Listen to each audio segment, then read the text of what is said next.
स्वागत आहे तुमच्या आपल्या पकवास दास यूट्यूब चॅनलवरती। तर पुन्हा एकदा नव्याने आपण या ठिकाणी आज एक नवीन व्हिडिओ घेऊन आलो आहे। तर आपली सुद्धा इच्छा असेल की पकवास शिकायचा आणि पण त्याबद्दल बिलकुल पण 0% माहिती असेल आपल्याला किंवा पकवासाबद्दल काहीच माहिती नाही आणि पकवास शिकायचं, तर या ठिकाणी तुमचा शोध संपलाय। कारण या व्हिडिओमध्ये आपण पकवासाबद्दल बेसिक पासून तर महत्त्वाचे बोल, सुरुवातीचे बोल कोणते आहेत ते बघणार आहोत। तर वेळ वाया न घालवता आपण व्हिडिओला लगेच सुरुवात करूया। कारण कित्येक जणांची इच्छा असते पकवास शिकायचा, पण त्याबद्दल बेसिक नॉलेज नाही। पकवासाची थाप कशी वाजवायची, अक्षर कोणत्या बाजूला कोणते आहे, कोणते अक्षर कसे वाजवायचे, थाप कशी वाजवायची, सगळ्यात महत्त्वाचा मुद्दा म्हणजे थाप कशी वाजवायची। हा खूप मोठा प्रश्न आहे, प्रत्येकाला पडलेला किंवा प्रत्येकासाठी ज्याला पकवास शिकायची। कारण 25, 35, 30 या वयाची जे व्यक्ती आहेत त्यांना सुद्धा पकवास शिकण्याची खूप मनापासून इच्छा असं निदर्शनात आलं आहे। कारण ज्या पद्धतीने आपण ऑनलाईन क्लास घेतो, खूप जणांची इच्छा आहे, पण मग काय होत आहे ऑनलाईनमध्ये पकवासावर अक्षर कशी सांगता येईल, जे सोपे आहेत ते समजतात, पण थाप वगैरे कसे याबद्दल स्पष्ट सांगता येत नाही। तर त्यासाठी हा व्हिडिओ आहे। तर हा व्हिडिओ शेवटपर्यंत बघा। ज्यांना पकवास शिकायची इच्छा आहे पण सुरुवात कुठून करायची हे माहीत नाही त्यांच्यासाठीच हा व्हिडिओ आहे। तर या ठिकाणी आपण आजच्या व्हिडिओमध्ये पकवासाबद्दल थाप कशी वाजवायची, कोणत्या साईडला कोणते अक्षर आहेत, त्या अक्षरांना काय म्हणतात हे आपण या व्हिडिओमध्ये बघणार आहे। तर वेळ वाया न घालवता आपण व्हिडिओला लगेच सुरुवात करूया। तर या ठिकाणी सुरुवातीला आपण या ठिकाणी आता थाप कशी वाजवायची हे बघणार आहोत। त्यानंतर या साईडचे अक्षर, त्यानंतर शाई पानाकडील अक्षर बघणार आहोत, त्यानंतर दोन्ही साईडने सोबत वाजवणारे अक्षर बघणार आहोत। त्यानंतर आपण 2 बोल घेणार आहोत जे महत्त्वाचे सुरुवातीच्या हरिपाठासाठी वाजवले जातात, ते बोल आपण बघणार आहोत। तर व्हिडिओ स्किप न करता व्हिडिओला लाईक करा आणि व्हिडिओ कसा वाटला ते कमेंटमध्ये नक्की सांगा। तर आपण आपल्या व्हिडिओला सुरुवात करूया। आता या ठिकाणी ही झाली थाप। आता थाप कशी वाजवायची एकदम सोप्या पद्धतीने सांगतो। तर या ठिकाणी करंगळीचा अर्धा भाग, आपली जी काळी शाई असते ना, तर शाईच्या निम्न भागात आपली अर्धी करंगळी, अर्ध्या भागात अर्धी करंगळी, म्हणजे या ठिकाणी अर्धी करंगळी शाईवर अर्धीच राहिली पाहिजे। या पद्धतीने आता बघून घ्या, इथपर्यंत ही शाई आहे आणि अर्धी करंगळी इथपर्यंत, तर 3 बोट वरती राहिले पाहिजे आणि अंगठा या गजऱ्यावर राहिला पाहिजे। हा असतो गजरा, त्यावर अंगठा राहिला पाहिजे आणि मोकळ्या हातानं आपली अर्धी करंगळी शाईवरच पडेल। या हिशोबाने 3 बोट वरती राहतील आणि वरती राहत नसेल तर ते बोट हळूवार म्हणजे साधे आणि रबरने आवळले बांधले तरी चालेल आणि या पद्धतीने हळूवार असे किंवा मोकळ्या हाताने अर्धी करंगळी शाईवर दाबून वाजवायची आणि जोपर्यंत आवाज मोकळा येत नाही तोपर्यंत थापाची प्रॅक्टिस करायची। आता थाप परत एकदा बघा, थाप कशी वाजवायची मी एकदा समजावून सांगतो। या ठिकाणी जी आहे शाईपुडी, तर अर्धी करंगळी शाईवर 3 बोट वरती राहिली पाहिजे आणि अंगठा गजऱ्यावर। एकदा हळूवार प्रॅक्टिस केली की ऑटोमॅटिकली जमून जाईल। तर हे झाले थाप, महत्त्वाचं म्हणजे थाप। तर त्यानंतर धुमाकडील अक्षर बघूया। आता धुमाकडे हे असते धूमपान, तर धुमाकडील अक्षर कोणते आहेत ते बघा। वरती जे वाजवलं जातं ते ग, गा, गी मध्ये जे अक्षर येतात किंवा घ, ग नंतर जे असतं घ, ते ग, गा, गी, जे ग चे अक्षर आहेत, ग ची संपूर्ण लाईन जी बोलामध्ये येईल ती वरती वाजवायची आणि घ सुद्धा, ग नंतर जो घ येतो आपला घराचा, तो सुद्धा वरतीच वाजवायचा। घ ची जेवढे अक्षर असतील ते वरती वाजवायचे। या पद्धतीने धुमाकडील अक्षर। आता त्याच पद्धतीने धुमाकडे दुसरं अक्षर येतं क, का, की, की जेवढे अक्षर येतील ते धुमाकडे मध्यभागी मोकळं वाजवायचं। या पद्धतीने की क म्हटलं जातं। या पद्धतीने धुमाकडील अक्षर झाले। तर आता शाईकडील आपलं सुरुवातीची थाप झालीच, ही झाली थाप। त्यानंतर शाईकडे येणारं दुसरं अक्षर आहे ते म्हणजे न। आपला जो नळाचा न असतो तो न 3 बोटाने दाबून वाजवायचा। कसा वाजवायचा तो, या ठिकाणी 3 बोटे जुळवून घ्यायची, तर्जनी सोडून द्यायची आणि 3 बोटाने चोपून वाजवायचे। हा वाद साईडला ठेवायचा आहे, या पद्धतीने चोपून वाजवायचा आहे। हा झाला न, या पद्धतीने न वाजवायचा आहे। आता त्यानंतर आता दोन्ही हाताने सोबत वाजवले कोणतं अक्षर तयार होतं ते बघूया। या ठिकाणी धुमाकडेवरती ग आणि इकडे ता म्हणजेच ता, थापेला ता अक्षर सुद्धा म्हटलं जातं। तर ग आणि ता सोबत वाजवल्यावर या ठिकाणी धा हे अक्षर तयार होतं, धा। तर सोबत वाजवायचे, या ठिकाणी ग आणि थाप सोबत वाजवायचे, या पद्धतीने धा हे अक्षर तयार होतं। तर त्याच पद्धतीने दुसरं जे अक्षर असतं ते म्हणजे जोड अक्षराचं ता, पण हा बघितला हा झाला सिंगल ता। तर जोड अक्षराचा ता म्हणजे धुमाकडे खाली ज्या प्रकारे आपण क वाजवतो त्या पद्धतीने खाली मध्यभागी क आणि इकडे थाप म्हणजे ता सोबत वाजवायचे। क आणि थाप सोबत घेतल्यावर त्या ठिकाणी जोड अक्षराचा ता तयार होतो। आता हे का सांगतोय आपण, तर आपण या ठिकाणी या व्हिडिओमध्ये बेसिक बोल बघणार आहोत सुरुवातीचा, त्यासाठी हेच अक्षर वापरले जाणार आहे। तर त्याकरता हे अक्षरांची आपण ओळख करून देत आहे। या ठिकाणी झाला धा आणि ता। तर त्या पद्धतीने दुसरे जे अक्षर आहे जे आपण आता बेसिक घेतोय ना त्यावरच ते अक्षर तयार केले, म्हणजे तेच अक्षर आहेत, तयार करायला मी नाही तयार केलेले ते अक्षर आहेत। फक्त जे आपण सुरुवातीला ह्या बाजूचे अक्षर बघितले आणि ह्या बाजूचे जे अक्षर बघितले त्या दोघांचं कॉम्बिनेशन करून जे अक्षर तयार होतात ते बघत आहे। तर या ठिकाणी आपण आता धा आणि ता बघितलं। धा म्हणजे धुमाकडेवरती ग आणि इकडे थाप सोबत, हा झाला धा।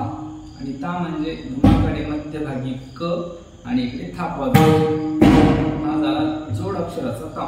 तर या ठिकाणी तिसरं अक्षर बघूया जे आपण बघितलंय धेत कसा वाजवायचा। या ठिकाणी न आणि धुमाकडेवरती ग सोबत वाजवायचे, हा झाला धेत। आता ही झाली अक्षर मूळ अक्षर झाली जी थापेसाठी जे बोल वाजवले जातात सुरुवातीचे बेसिकचे, ते या अक्षरावर सुद्धा होऊ शकतात। आता पुढे जे येणारे अक्षर आहेत ते वेगवेगळे आहेत, ते आपण एक दुसऱ्या व्हिडिओचा पार्ट 2 बनवूया, त्यामध्ये ते अक्षर टाकूया। तर या अक्षरावर आधारित जो बोल आहे तो आपण आता घेऊया। आता सुरुवातीला सगळ्यात महत्त्वाचा बोल आहे धागिणता, हा जो म्हणजे आता त्याला जोडून अर्धा एक बोल येतो, पण सर्वात महत्त्वाचं म्हणजे धागिणता आहे। तर सुरुवातीला हा बोल कसा वाजवायचा, तर आपण अक्षर सांगितली त्याच पद्धतीने अक्षर या ठिकाणी वाजवायचे। आता बोल घेतल्यावर तो बोल अगोदर टाळीमध्ये बसवला पाहिजे, ही खूप महत्त्वाची गोष्ट आहे, जे कोणी सांगत नाहीये। कारण बोल टाळीवर बसवला की वाजवायला आणि प्रॅक्टिस करायला एकदम सोपा जातो। मी प्रत्येक व्हिडिओमध्ये सांगत असतो की बोल अगोदर टाळीवर बसवा आणि मगच प्रॅक्टिस करा। कारण काय होतं, जर टाळीवर नाही बसवलं बोल तर तो जो ताल असतो किंवा लय असते बोलाची ती आपल्याला समजत नाही। आता ज्या प्रकारे आपण टाळीवर म्हणतो त्याच प्रकारे जर पप्पाजवळ वाजला तर बोल परफेक्ट बसला असं समजायला काही हरकत नाही। कारण त्याच पद्धतीने जोपर्यंत टाळीवर बोल बसत नाही तोपर्यंत पप्पाजवळ परफेक्ट वाजत नाही। हे मला आलेला अनुभव आहे, मी दुसऱ्याचं सांगत नाही।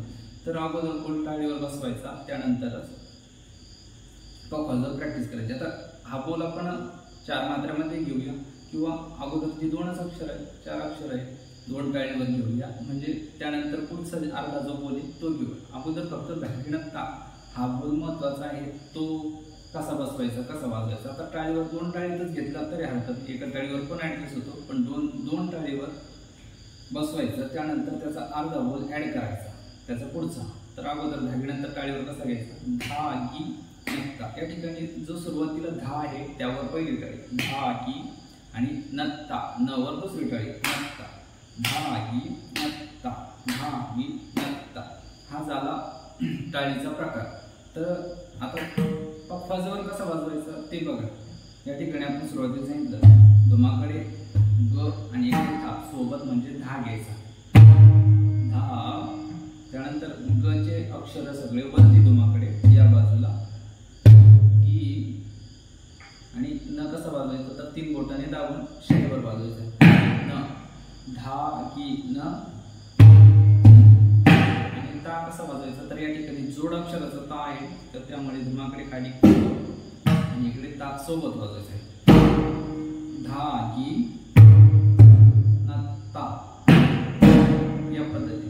टाळीवर कसं म्हटलं आपण, धा गी नत्ता, या पद्धतीने हळूहळू प्रॅक्टिस करायची. त्यानंतर मग टाळीवर कसं वाजवायचं, धागिनत्ता धागिनत्ता धागिनत्ता, सिंगल टाळीवर या पद्धतीने बसला पाहिजे. कारण अगोदर टाळीवर धागिनत्ता धागिनत्ता धागिनत्ता, सिंगल टाळीवर किंवा डबल धागिनत्ता धागिनत्ता धागिनत्ता या पद्धतीने आला तर याच पद्धतीने पकड राहा पाहिजे. या पद्धतीने हा झाला शॉर्ट किंवा अर्धा बोल. तर त्याच्या पुढे जो येणारा बोल आहे तो आहे अ घी घेता. या ठिकाणी अ फक्त म्हणायचा आहे, कारण अवर टाळी येते, सम येते किंवा मात्रा येतो, त्यामुळे अ म्हणायचं आहे. म्हणजे टाळी जी येते मात्रा येते, तिसरी मात्रा येते, तर त्यामुळे अ म्हणायचं आहे मनातल्या मनात. प्रॅक्टिस करताना स्पष्ट बोलायचं आहे अ घी. आता घचे अक्षर आपण सांगितले तुम्हाकडे वरती सगळे व्हायचे, अ घी अ घी आणि घिता, परत दुसरा घी घी ता, हा सिंगल ता आहे. तर संपूर्ण बोल झाला आता धागी नत्ता अ घी घिता, धागी नत्ता अ घी घिता, हा झाला बेसिक बोल. धागी नत्ता अ घी घिता हा झाला 4 मात्र्याचा. तर सुरुवातीचे अक्षर धागी नत्ता अ घी म्हणायचं आहे फक्त, अ घी घिता. हे झालं सुरुवातीचा बेसिकचा बोल. समजला असेल असं मी ग्राह्य धरतो. त्याच नंतर आपण हरिपाठासाठी जो ठेका आहे हरिपाठाचा तो बघणार आहोत आणि आपल्या व्हिडिओला शेवट करणार आहोत. तर व्हिडिओ आवडत असेल तर लाईक करत चला, कमेंट पण करत चला आवडला असेल तर आपण आता त्याच्या पुढे जो त्याला जोडून ऍड केला जातो, जो प्रत्येक हरिपाठामध्ये, हरिपाठ झाला, भजनामध्ये विठ्ठल विठ्ठल ज्ञानोबा तुकाराम इतर ज्यासाठी वापरला जातो, या बोलाला जोडूनच वापरला जातो, तो बोल बघणार आहोत. तर तो कोणता आहे, घी घेता. या ठिकाणी टाळीवर अगोदर बघा कसं म्हणायचं, घी घेता अ घी घेता. आता या बोलामध्ये आपण जो धागिनत्ताच्या पुढे जो अर्धा बोल लावला होता अ घी घेता, तो ऍड केलेला आहे. तोच अर्थ आहे, म्हणजे फक्त आपल्या 2च मात्रेचे अक्षर बसवायचे, घी घेता एवढंच बसवायचे फक्त. त्याला दुसरा जोडी अ घी घेता, एवढा सोपा बोल आहे. तर हे 2 बोल जरी असले तुमच्याकडे तुम्ही हरिपाठ वाजवू शकता. ज्या पद्धतीने वाजवून दाखवतो,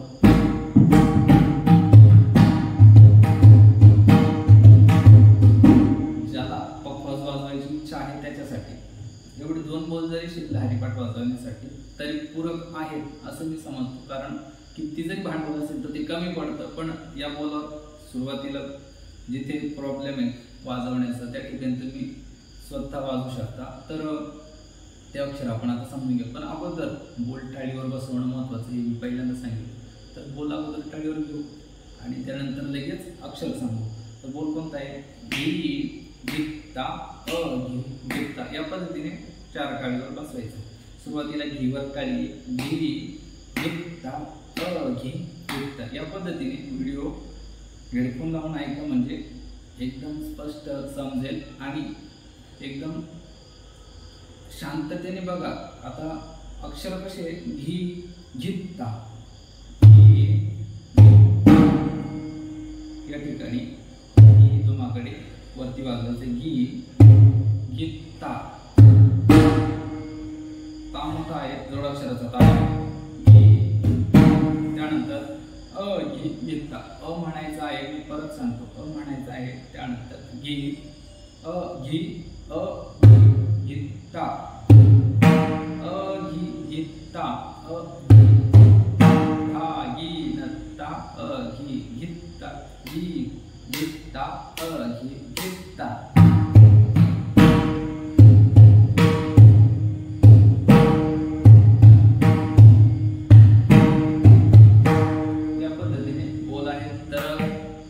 प्रॅक्टिस केल्यानंतर बोल कसा वाजला पाहिजे हे खूप महत्त्वाचा विषय. कारण आता आपण खूप जणांचा विषय काय होतो, बोल घेऊन येतात समोर, क्लास चालू असेल तिथून बोल घेऊन येतात, पण बोलाचे जी क्वालिटी आहे ती कोणती तयार होते, ती बोल आपण वाजून बघत नाही किंवा समोरचा पण सांगत नाही. बोल प्रॅक्टिस केल्यानंतर कसा वाजला पाहिजे हे सांगणं खूप महत्त्वाचं आहे. तर हा प्रॅक्टिस केल्यानंतर कसा वाजला पाहिजे हे बघा.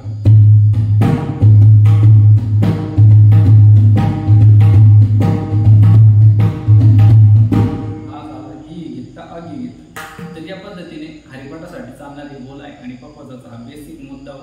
यावर आपण ज्या पद्धतीने बनवण्याचा प्रयत्न केला, ज्या पद्धतीने बनवला ते मी माझ्या प्रयत्नाने बनवलाय.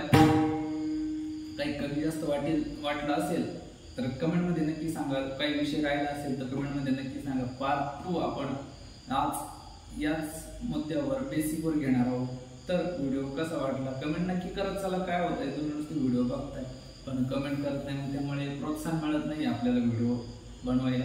तर कमेंट नक्की करत चला. व्हिडिओ कसा वाटतोय, काय कमी आहे, काय शिकण्याची गरज आहे, आपण त्या मुद्द्यावर व्हिडिओ म्हणत जाऊ. तर या ठिकाणी आपण इथेच थांबूया. सर्वांना रामकृष्ण हरी. भेटूया उद्याच्या नव्या व्हिडिओमध्ये.